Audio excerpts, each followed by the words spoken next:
Halo, selamat datang. Pernah nggak sih kita berhenti sejenak dan bertanya, apa itu sukses? Hari ini, kita bakal bongkar definisi sukses yang selama ini diajarkan ke kita, dan gimana caranya kita bisa menemukan arti yang lebih personal dan mendalam buat hidup kita sendiri. Oke, kita langsung aja ya ke intinya. Selama ini, kita tuh seakan-akan dihadapkan pada dua pilihan besar. Di satu sisi, ada kekayaan, yang kayaknya jadi tujuan utama banyak orang. Tapi di sisi lain, ada kebahagiaan. Sesuatu yang jauh di dalam hati kita tahu, inilah tujuan yang sebenarnya. Nah, disinilah letak perdebatannya.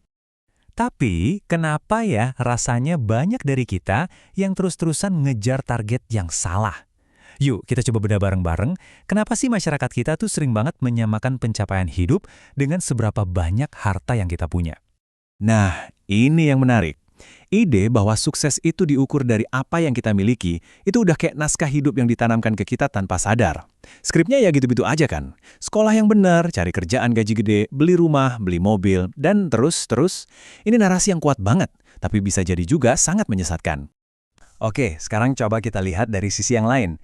Gimana kalau semua harta yang kita kejar mati-matian itu malah jadi bumerang, jadi perangkap buat kita? Inilah bahaya yang seringkali nggak kelihatan kalau fokus kita cuma ke materi. Poin yang paling penting itu sebenarnya ini, kekayaan itu cuma alat, bukan tujuan akhir. Coba deh bayangin, kekayaan itu kayak palu. Palu itu berguna banget buat bangun rumah, tapi palu itu sendiri kan bukan rumahnya.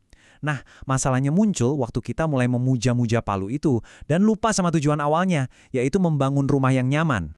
Terus apa dong yang terjadi kalau kita sampai kehilangan arah? Apa akibatnya kalau alat yang seharusnya membantu kita malah jadi satu-satunya hal yang kita kejar? Nah, disinilah letak jebakannya. Kekayaan bisa ngejerat kita, keseimbangan hidup jadi hancur, dan yang paling parah, itu semua nggak ngasih kepuasan yang sejati.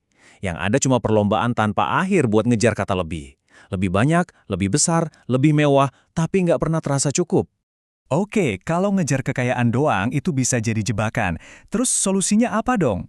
Jawabannya ada di pemahaman kita tentang kebahagiaan. Tapi bukan sekedar rasa senang sesaat ya, ini jauh lebih dalam dari itu.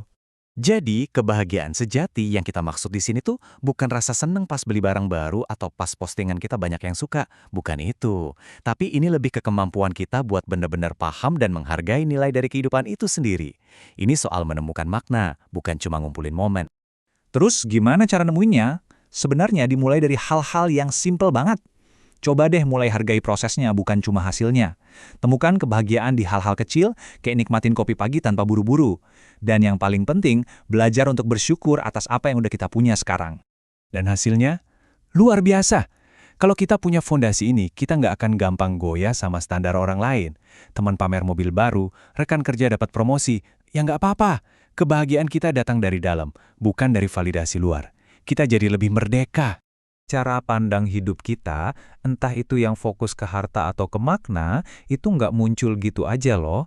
Ternyata akarnya dalam banget, yaitu gimana nilai-nilai ini ditanamkan ke kita dari kecil. Coba lihat deh, dua jalur yang kontras banget ini. Kalau dari kecil kita diajarin nilai diri itu dari barang yang kita punya, hidup kita bakal jadi pengejaran tanpa akhir. Tapi sebaliknya, kalau kita diajarin untuk menghargai makna, kita lagi membangun fondasi yang super kokoh buat hidup kita.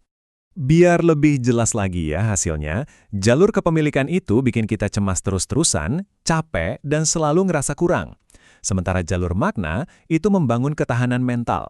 Waktu ada masalah datang, misalnya kita kehilangan pekerjaan, orang yang punya fondasi ini mungkin akan goyah, tapi nggak akan hancur. Pegangan mereka lebih kuat dari sekedar jabatan atau isi rekening. Nah, sebagai penutup, saya mau ajak kita semua merenungkan satu pertanyaan yang dalam banget dari seorang filsuf bernama John Lubbock. Pertanyaannya simple, tapi ngena banget.